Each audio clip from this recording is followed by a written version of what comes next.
Unlock consistent publishing on Medium and supercharge your writing productivity by mastering the art of content scheduling. Let's dive into how you can effectively schedule your Medium stories first. Ensure you have your article fully written and formatted within the Medium editor, just as you would for immediate publishing. Once your story is ready, locate the three-dot menu icon, usually found in the top right corner of your editing screen. Click on this to reveal more options.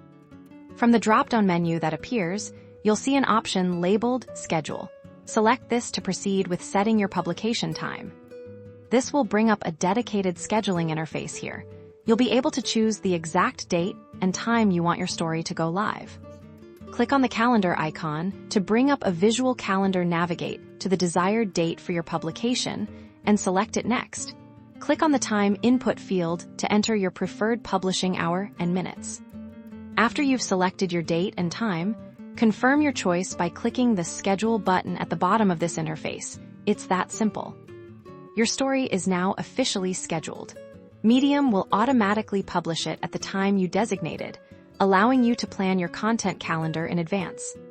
By utilizing Medium's scheduling feature, you can create a consistent stream of content, engage your audience at optimal times, and effectively manage your writing workflow for maximum productivity. Mastering content scheduling is key to becoming a more efficient and impactful writer on Medium. Give it a try.